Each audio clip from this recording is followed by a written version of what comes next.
Nor did you dismember this in the basement, right? Because everything for Donna and, yeah. You do anything particular with the head or the body? What did you do with the blood? What happened to the blood? It's still in there, still in the tote. I mean, with I drained his head. Alright, here we go. Well, like, So you cleaned his head in the shower and then dumped the bucket? I should have cleaned his head in the shower. I should have polished And what did you use to smell that head again? the knives. The knives.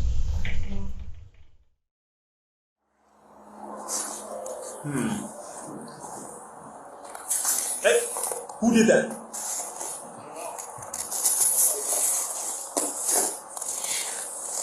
Hi, Taylor. How's it going? Officer Russell with the Green Bay Police Department. Just make sure you ain't got nothing on you here. With Taylor. Taylor, you have one more for your arrest. Just put your hands behind your back, please. Anyone else in your apartment? You got blood on your hands here, too. No, on your hands. Okay, yeah, we're gonna have to. What apartment is it? What apartment are you in? Do we have it? Adam, please come up. Hey, cut some here. Get up here. The woman you just saw getting arrested was 25-year-old Taylor Schabusiness, a resident of Wisconsin. She found herself in handcuffs on February 23, 2022. And what landed her there was her connection to the gruesome discovery of the head of 24-year-old Shad Therian in a bucket in the basement of his mother's house. As gruesome as it may sound, the intricacies of this case are bound to leave you scratching your head, trying to fathom the human psyche and the curious twists it can take. For the starter, let's listen to this 911 call that led police to Taylor. Very positive my son's head is in a bucket. I know I'm not fixing my basement. Okay, what makes you think that? Because I looked in the bucket. And what did you see? Exactly what I told you. Before we proceed, a little heads up. This video contains intense topics and unsettling psychological elements of the human mind. Viewer discretion is advised. Your well-being and mental health are the top priority. After the 911 call, the police made their way to Shad's residence on Stony Brook Lane in Green Bay, Wisconsin.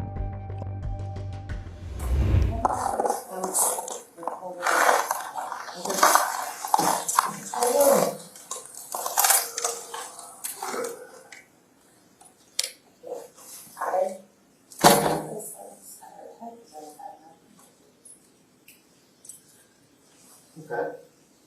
Did you both see this? I opened the towel, I picked up the towel and dropped it because I don't know what the f is, man. I have bad vision, and she's like, is that what I think it is? I'm like, I don't know what the fuck it is. Do you want to stay with those two? I'll just come see what.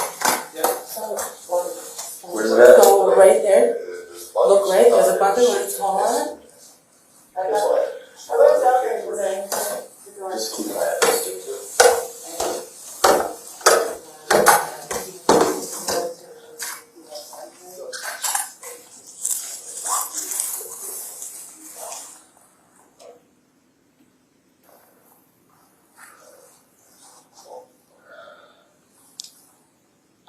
I know you're busy over there, but this is actually what it's going to be. It's not going to be a 961 thing or a 96 thing, so we're going to need more units here.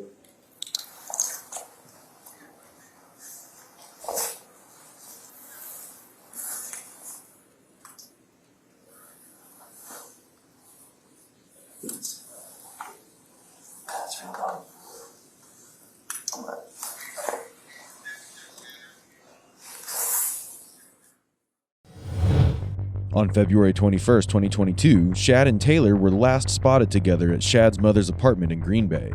After hanging out at a friend's apartment with another mutual friend, Alexander Gannon, also known as AJ, Taylor and Shad decided to head back to Shad's apartment and spend the night together while Miss Tara Pakinich was away.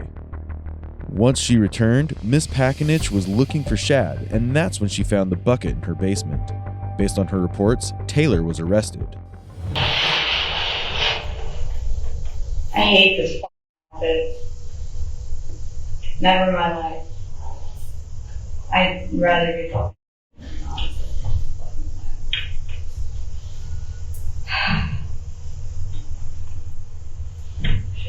Clean the up.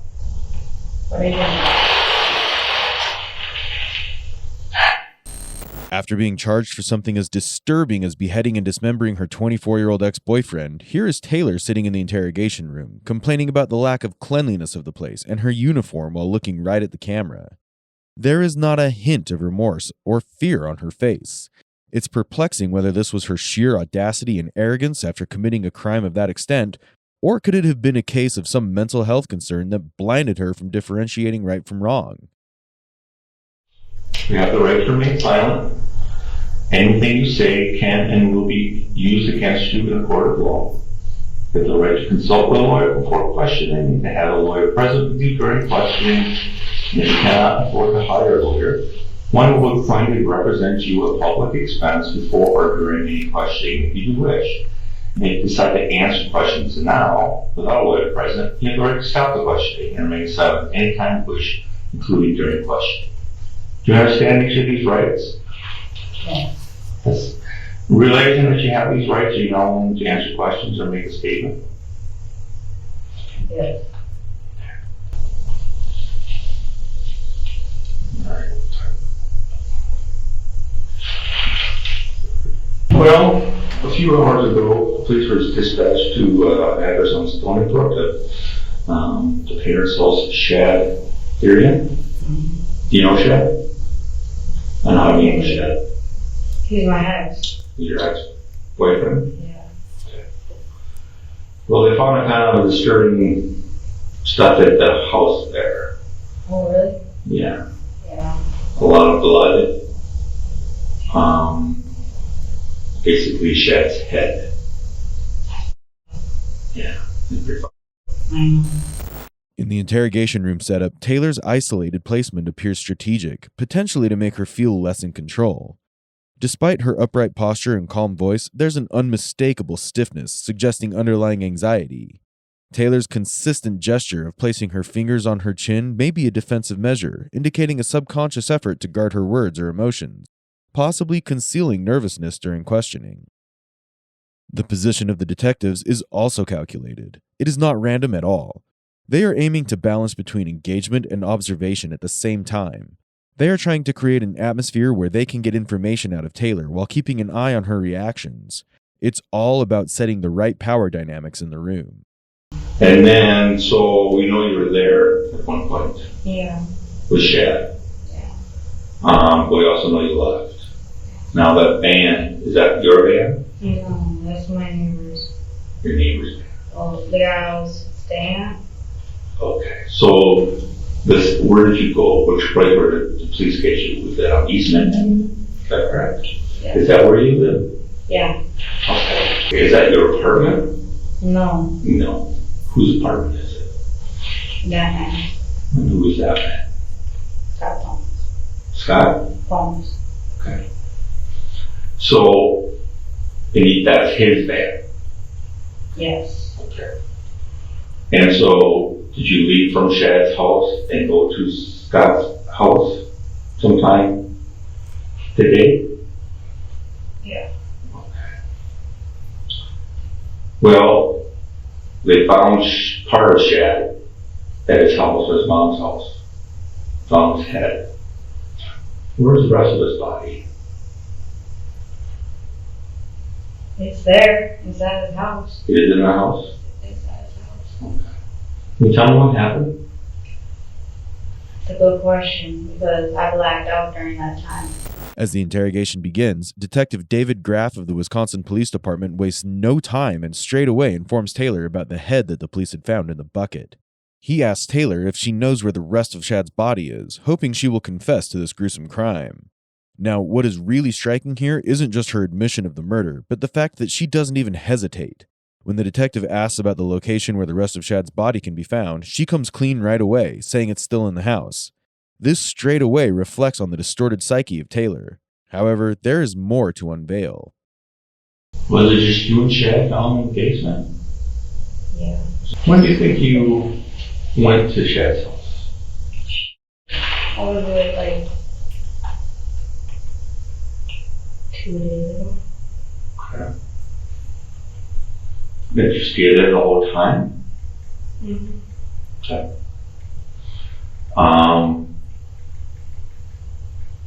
start to remember now what happened with Shad? A little bit, what do you remember so far?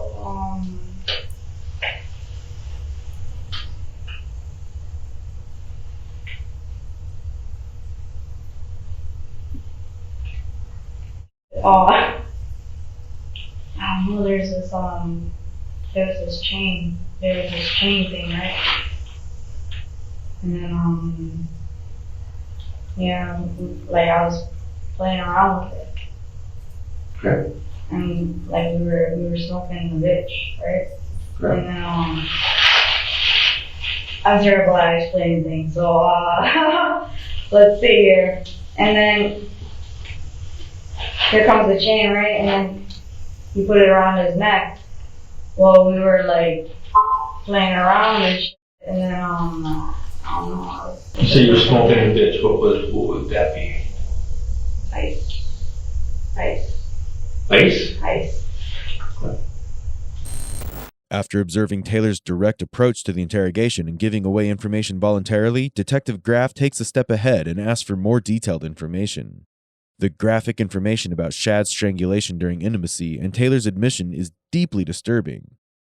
Detective Graff maintains his composure as such cases can often be quite difficult to handle so closely. Taylor, on the other hand, has an unfaltering expression where there is no sign of remorse. She also admits to consuming meth with Shad that day. And what would you guys like to do? Is there a certain role playing that you did with Shad?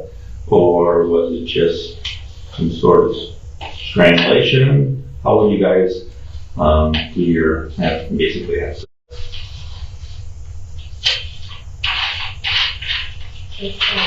Like, I just want to, you just, so, yeah, and we go. But does anybody like strangle the other person? I like to know. Alright, so you like being strangled, like having your airway, or do you like doing it to somebody else? I like doing it to somebody else. Does Shad like to be strangled? I think so. Have you done it before? Yeah, he does. He likes it. Have you used what we call props in the past? Yes. What? Well, like, That or rope or chain or underwear or anything? yeah. That I shoved it in mouth. In the past or just recently? When he was there, when he was on the bed. Yeah. Taylor's open confession of enjoying strangling Shad during intimacy is highly unusual and disturbing. Such behavior is far from what most people would consider normal or healthy in a relationship. Her shy laughter when discussing the use of different props during intimate encounters with Shad adds another layer of complexity to her behavior. It may indicate a disconnect between her emotions and the gravity of her actions. The detectives faced with Taylor's unusual and disconcerting admissions are left with more questions than answers. So you and Shad went back to Shad's mom's house. How'd you get in? Did you see, was anybody home? The door was unlocked. We went. What time do you think this was? That's a good question. Was anybody home? Did you encounter anybody? I understand his mom lives there. Tara? Tara? Is that the mom's name? Yes. Head. I can't believe I let that go. Where'd you do the body? The body's there. Yeah. It's, So were you going to take the head somewhere? I like that. You liked it? Well, you're gonna have fun trying to look for all the organs, but yeah, they're all dismembered. Yeah. So you dismembered the body too? Yeah. And what did you do with the body parts? Basement, upstairs, downstairs? Absolutely in the basement. I know, I forgot the head. I wanted the head. Did you bring anything with you? Yeah, it's in the van. What? It's in the van. It's, what is it? think it's a foot. A foot leg, in the van? a leg maybe. I don't know. I'm like, I'm gonna bring it all, and then I'm like, man, this is messy. So then I just left it. I got lazy. Okay. I got lazy, and that's what I did. So I'm like, Okay. So there's gonna be maybe a foot or a leg in the van. And then, yeah. what did you do with the head? I forgot that was in the van, so yeah. What did you do with the head? The head, I put it in that bucket, that black bucket, Black bucket? with the blanket on top. Okay. I should have it. And then where'd you leave it? Leave the head? The head's still in the bucket. It's right by the stairs. By the stairs? Okay.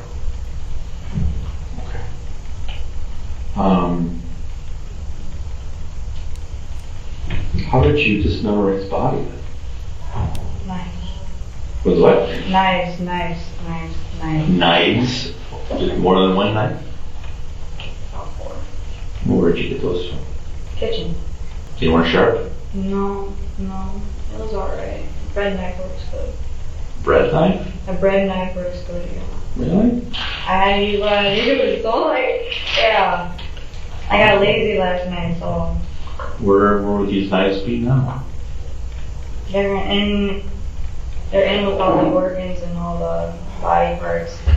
And where was that? In the black bag. It's in the black bag In the basement? it's in the basement. They're all in the basement. I never got the basement. I just went up the stairs. They get so all the body parts and knives will be in a black bag. What kind of bag? Black zipper bag next to a pink and black Under Armour backpack. That Shaq gave me. So I left it there. Is it a big bag? Medium. What kind of stuff would you normally put in this bag? Put anything in the bag. Well, I mean, is it a trash bag or is it a garbage bag or is it, you know what I mean? Kind of bag? Backpack. No, the bag that has the body parts. Oh yeah, the backpack. That's a backpack? Backpack. Is it a big one? Yeah, the other one's like a little duffel, black duffel. Okay. So you, at one point, did you bring these bags with you? Or were they already there? I was gonna, but I got lazy. And Right, you're gonna bring them with you when you left. But were the bags there when you used them? Or did you bring them with you with Shad? Or did you just find them there? they were there. I found them there, and I emptied them out and put them in there. And Taylor's unwavering confidence and expression when confirming the presence of the body in the house, along with her straightforward admission to dismembering and bagging it in the basement and in the van, reveal a disturbing level of detachment from the gruesome crime. However, she does remember and regrets her action of leaving the head behind when Detective Graff asked Taylor about meeting Shad's mother. Her shocking confession that she got lazy during the dismemberment deeply unsettles the detective. When pressed about specific details regarding the weapon she used to dismember the body, she does not take much time to answer that it was a knife, and also confirms that it is in one of the black bags where she kept the dismembered body parts. These responses raised many questions about her psyche. Did you want Shad to be dead? no, it was out of random. Like I wasn't expecting that, and it kind of threw me off guard. And it was in an open place, you know. Like you went in the basement, right? Mm-hmm. It's pretty open. Why haven't I done it? But is it? Yeah. Okay. So like it was weird. It was really weird. And you open the door to the outside, and you go down the stairs, and it's right there. Like you can see everything. Like right as you go down the stairs. Yeah. So where did you get the chain? Oh, he pulled it out of his pocket. You pulled it out. He had two of them, one for me, one for them. And can you describe them to me? Chain Link? link, and silver.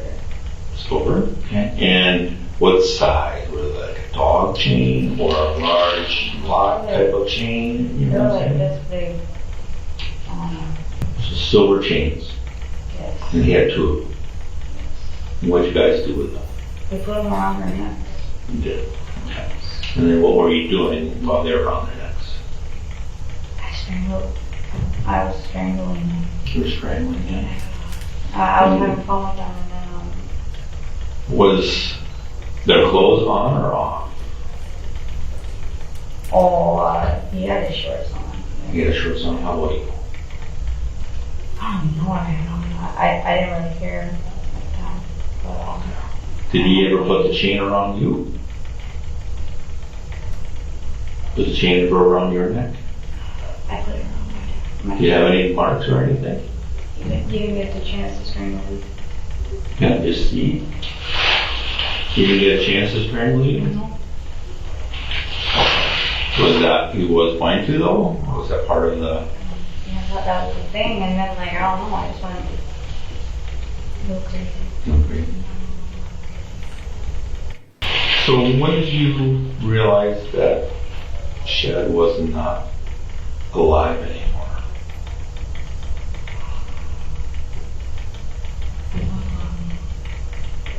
You know, his face turned purple. Okay.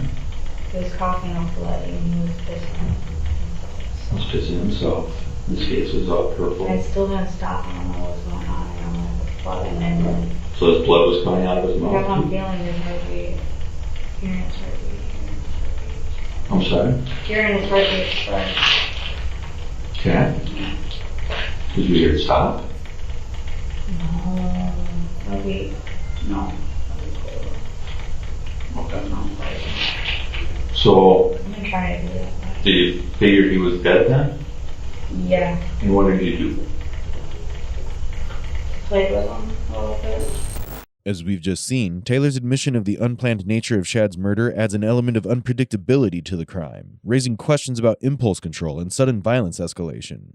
Her awareness of Shad's suffering and her inability to stop during the act show a lack of empathy in her. The choice of the chain as a weapon and her familiarity with it may suggest some level of premeditation. Additionally, her confession of playing with Shad's body with a shy laughter raises concerns about a potential necrophilia tendency, a common trait in psychopaths. So then the three of you smoking marijuana and you and Shad smoked meth. And so then what happened then? Who went where? I started cutting Shad's hair. That's right, you said you Yeah, gave him a haircut. Give him a good haircut and everything, and then right after that, AJ was just like, yo, I'm gonna go. So then I'm like, alright, see ya. Did you left on her own? Yeah. And me and Shad, we took her out. I shot him up, and then I took him out. I had one shot too. Then where did you get that stuff from? That's the same place. I know, but so you bought it with the meth, you bought the other stuff too? But where did you shoot them up with? Same, the trazodone? Yeah. I crushed it. I crushed it up. And where did you get the trazodone from? The table. The table, where's the table located? No, it's right by Scott's Was it Scott's trazodone? Yeah, he is. So you took some pills from where? You said on a From table? the counter. On a counter? And it said trazodone on the label? Yep. And was it Scott's pills? Was Scott's name on there too? Yeah. And you crushed them up, and then what did you do with them? I put it in the syringe. I pulled it back, and then I shot him. Okay. And you said you took a shot too? Yeah, I did. Okay. Where did you get the injection? Where did you inject them at? I got it from a friend. No, but I mean, when you shot. Where did I shoot him up? Yeah. Shit. You said you got the hypo from a friend? Did you? Have you used drugs? Yeah.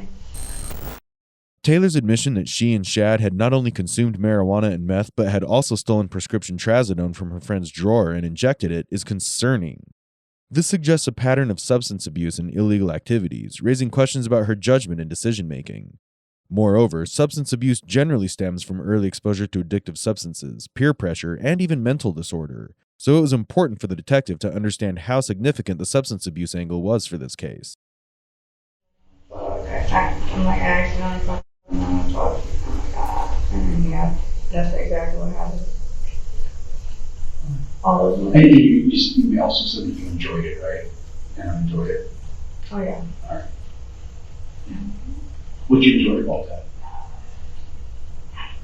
Just. Was it kind of thrilling, a rush, exciting? What was the feeling that you got out of it? That's all it is. Okay. I'm just trying to understand what you were feeling. You're saying that Yeah. it's kind of joyous. You know, did it make you happy? Was it just kind of exciting? Like opening Christmas presents? Like, or? I don't know. Like, this is the thing that I have, like, I've always had, you know, like, you ever love something so much that you kill it?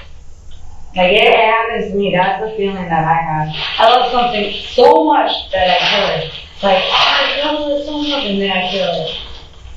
That's what happens to me. So, Alright, so he dies, he's dead. And then you just kept playing with his body. Okay. And when did you decide to, how long did you play with his body, you think? Is that when you thought it was booked outside and it might have been light out too? I don't know, it's still dark. Still dark? Yeah. It's gotta be like,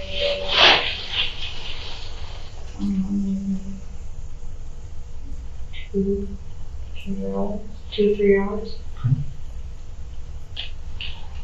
And is that also when you used the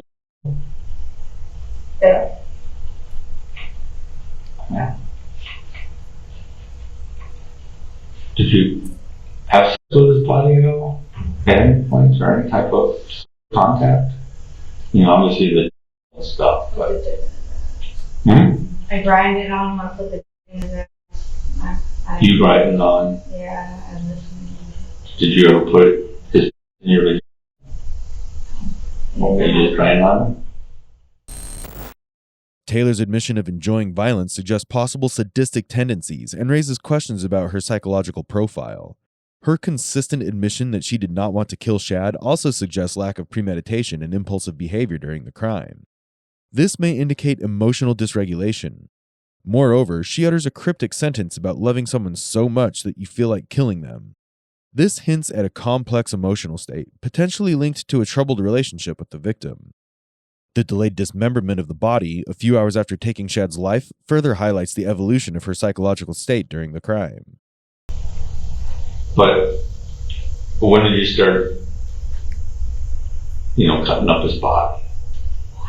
Like almost right away. I was sucking and cutting at the same time. Okay. Then what about the rest of his body parts? Did that take all day? Did you? I was getting pissed off at the dismemberment process, actually. Did it take a while? It took a while. Yeah, because I was nodding out. So I guess you're kind of sleeping, kind of nodding in and out. Have you taken any other drugs? I should have took drugs. That probably would have helped, but I didn't.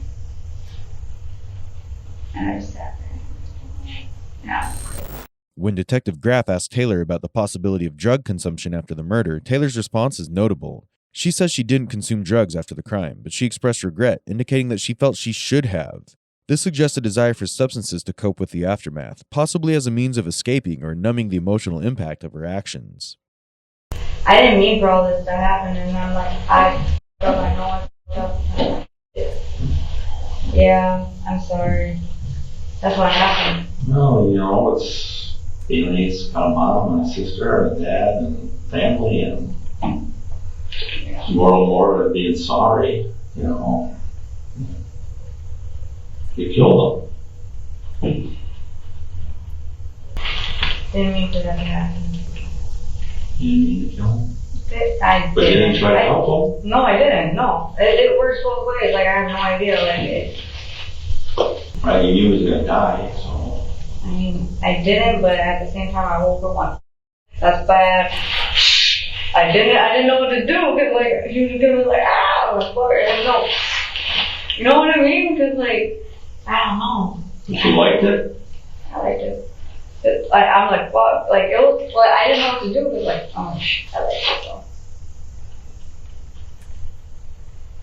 Well, you knew that you didn't want to call the police or ambulance or anything, so. Actually, I thought about it. And then, I was getting angry at myself. Mhm. Very angry at myself because I didn't have a practice. Yeah. Sucks not having that. Detective Graff's assertiveness in pointing out that Shad was already dead despite Taylor's apologies is a common interrogation technique to maintain control and assert dominance. Taylor's attempt to convince Detective Graff that the murder was impulsive and her comical expression to illustrate her emotions afterward suggest a potential disconnect from the gravity of her actions. This answer may indicate a defense mechanism in response to the trauma of the murder inflicted by her.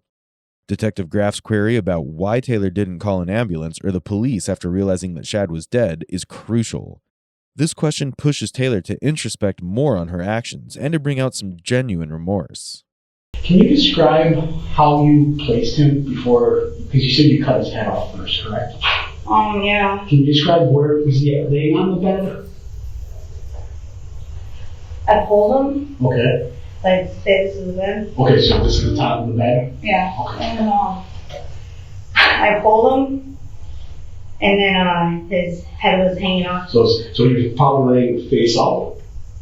So Yeah. his back was on the bed, Back was on his the bed. head's partially off the bed? Yeah. Okay. And then, the tub was like right there. Like the pail that you had the Yeah. head in before? Okay. So basically his head's here and the bucket's right here. Yeah, and then, from there, I severed his. You cut his head off? Yeah. Okay. After you cut his head off, I know you said you dumped the pail at one point into the shower. In the shower, yeah. Did you leave the body there for a while to drain into the pail, or what? How did It's all in the tub, in the blue tub. You found the blue tub, right? I don't know if they're slowly going through the scene, so there's a lot of his blood. Did you pull the tub under there then? Oh no, I moved the tub like real fast. Oh, so you cut the head and then pulled the tub under there. No, when I was dismembering the body, Yep. there was, I'm going like this with a knife, so there's blood going everywhere, sorry. Okay. Yeah, and then, But initially when you cut his head off, there was a pail underneath, correct? Okay, so the head went into the pail, Yeah. the blood went into the pail. Did the blood bucket fill all the way up with blood? no, No? Okay. No. Then, did you move them again when you started with the pail? Because you're talking about that blue Tupperware thing. so I think there's a black pail, and then there's a blue Tupperware thing, right, and then his head was hanging off. And then I cut the head off, and then I moved it over, and I brought it back, and then I put it in the pail. Okay, so initially the head went into the blue Tupperware thing, kind of? Yeah. Yeah. There's a lot of blood in that one right now. In the blue Tupperware thing. Yeah. Yeah, at any point did you, like, before you, because you said you removed the head first, Uh-huh. did you start removing limbs right away, or did you kind of wait a little while? And, That's the weird thing, like, cause when it started happening, like, I started, like, nodding out, okay. and then I was going crazy on the limbs, like, even while I was sleeping, and then it looked messed up, and I didn't like it. Okay. But you believe the blue tub, that big tub, like, probably, I'm thinking it's the way you're describing it's only, like, Tupperware tubs about like this size, that's your cubic 1 foot one, and that's where most of the blood is, along like a bunch of his organs. The organs are everywhere too. His organs are everywhere. Yeah. Did you like hide organs in the house? Oh, they're in plastic bags. They're in plastic bags. In the tub? In backpacks. In the In the back? backpacks, and then in the. Did you remove all organs, like his intestines and everything, or? Yeah. Where are the intestines? Do you remember?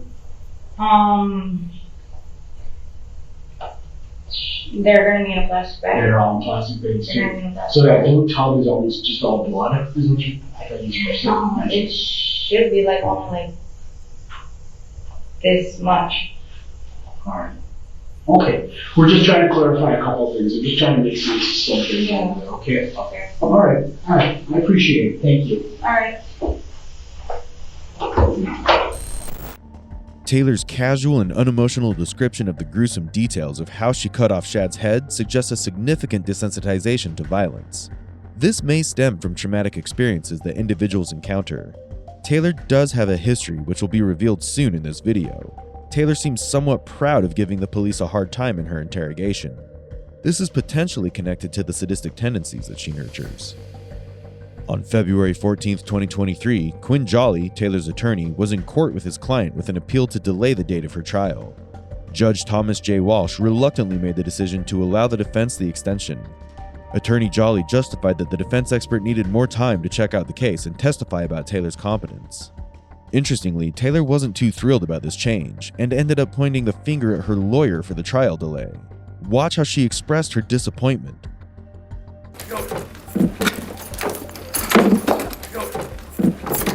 Stop it. Taylor's violent outburst in response to the trial delay suggests a significant difficulty in regulating her emotions. Her immediate and aggressive reaction indicates impulsivity, where she acts on her emotions without considering the consequences. These observations align with the analysis from her interrogation, where her behavior and responses raise concerns about her psychological state, including possible sadistic tendencies and emotional detachment. So, after the commotion on February 14th, the court resumed after 10 minutes. Then, Attorney Jolly told Judge Thomas J. Walsh that he was going to file a motion to request his removal from this case. Taylor's emotional dysregulation is consistent throughout her trial. Here are some instances from the trial. I just decided to stop dissociating a lot, and I felt bad for not talking to a whole lot of friends that I used to talk to, like Taylor and Chad. So I just hit up Taylor randomly. I was like, "Hey, like, what's up? Are you going to hang out?" And then basically I went over to the apartments, and when specifically when I got there, we were just chilling, chopping it up, like how we always do. And basically, I was like, Taylor was asking like, "Do you wanna hang out with Shad?" She was asking me like for consent to hang out with Shad, to bring him over, and I was like, "Yeah, that's fine, that's cool." Okay. And so, could I stop you right there? I'm sorry. I just have a quick question. So when you said you were at the apartment, which apartment is this? the Meadowview East apartments. Okay. Is that kind of where you thought Taylor was staying, or whose apartment was it? It was it was the same apartments that I lived there. So it was like I'm sorry, what? Sure. So the apartment is on Eastman that you're talking about? Yeah. Okay. And I'm sorry I interrupted. You were with Taylor, and then she brought up hanging out with Shad? Yeah. Did you meet up with Shad that night? Yes, I did. And where were you sort of hanging out with Shad then? We picked him up, went back to the apartments, and was just chopping it up. Did something happen to Taylor's mother at some point? She passed away. Okay. She passed away May 20th, 2009. In her sleep. Okay. Did that take a toll on your daughter Taylor? Well, of course. Okay. Can you tell me a little bit, took a toll sir? on my son as well and me. Okay. Right. It took a toll on everybody, correct? But yeah. And when her mother passed away in May of 2009, how old was Taylor? 11, probably 11 and a half. Okay. My son and daughter were, about 9 and a half, 11 and a half years old. Okay. Did you see any changes in Taylor's behavior, first of all? She was a little rambunctious. Nothing. I mean, she played volleyball. She had a good amount of friends she hung out with. She was a normal kid. Did things change at all for her?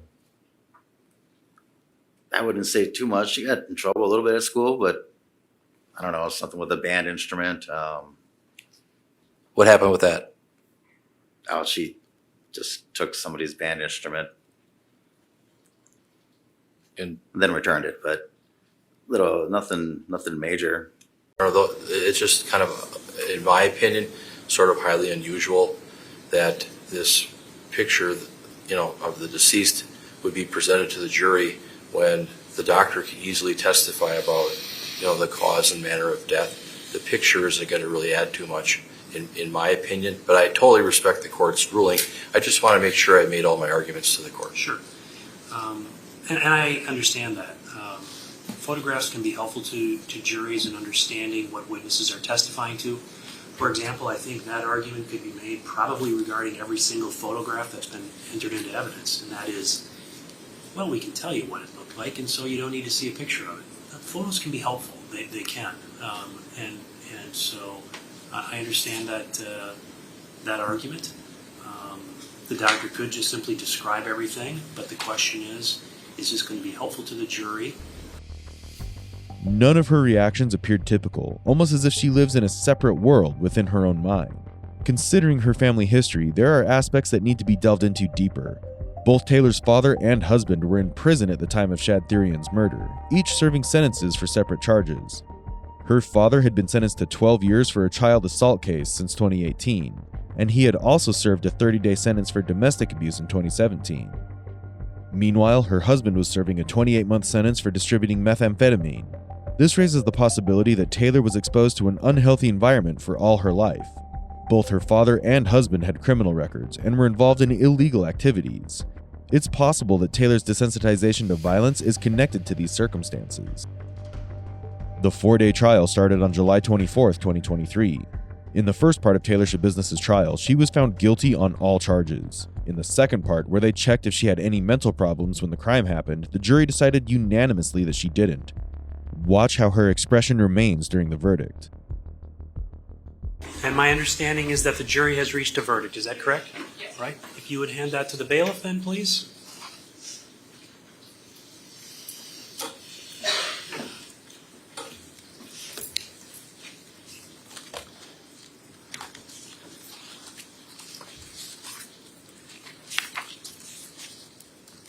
So, Ms. Schabusiness, this is your opportunity to address me. If there's anything on your mind you'd like to say before I pass sentence. No, there isn't. Okay. Take a look at probationary sentences. Those aren't appropriate. They would diminish the severity of the offense. But at this time, given all the factors that I have to consider, it's the decision of this court and the judgment of the law that Ms. Schabusiness be sentenced as follows. As to in 22 CF 363, count 1, that's the first degree intentional homicide as a repeater. It's a Class A felony. Going to impose life imprisonment without the possibility of extended supervision. I believe that's appropriate in light of the findings that I've already made. As far as count 2, mutilation of a corpse as a repeater, a Class F felony, I'm going to adopt the recommendation of the pre-sentence investigation writer, 7.5 years of initial confinement followed by 4 years of extended supervision. That'll be consecutive to count 1. As far as count 3, third degree sexual assault as a repeater, Class G felony, I'm going to impose 3 years of initial confinement followed by 4 years of extended supervision. That will be consecutive to count 2 and count 1. As far as the revocation cases, I'm going to impose 1 year of incarceration on each of those counts. Those will run concurrent to the other offenses. I've reviewed, as I've indicated, reviewed both of the pre-sentence investigation reports. There's certainly valuable things in them. I'm going to, as conditions of supervision, I'm going to require no contact with the victim's family, maintain absolute sobriety, complete SOT assessment and treatment follow-through, obtain and maintain full-time employment, To the extent there's ever supervision, GPS monitoring, I'm going to require an AOD assessment and follow-through, psychological evaluation and follow-through. The recommendations that are contained in the pre-sentence investigation report submitted by the defense indicates or suggests that there be services engaged in for substance abuse and other mental health issues. That's a reasonable suggestion. And I think I've encompassed it in the recommendations that I made, which is there needs to be a compass evaluation and follow through with any treatment recommendations that are proposed. But again, an AODA assessment and follow through and psychological evaluation so that Ms. Schabusiness can get the help that she needs while she serves this sentence. In this unsettling case, we've uncovered the truly horrifying nature of a criminal that committed a gruesome murder. It is evident that Taylor Schabusiness is a deeply disturbed individual with her psychological complexities. Taylor's involvement in substance abuse, coupled with a family history scarred by criminality, sets the stage for a disturbing narrative. The violence inflicted by her is beyond comprehension, and it leaves us with a haunting question. What made her do such terrible things? Did substance abuse distort her already troubled psyche? Or was she pure evil? Either way, this case serves as a haunting reminder to the chilling complexity of human behavior, leaving us with more questions than answers. Tell us your opinions on this case, and if you want to cover a case, add them down below in the comment section. For more such content, like, share, and subscribe to our channel.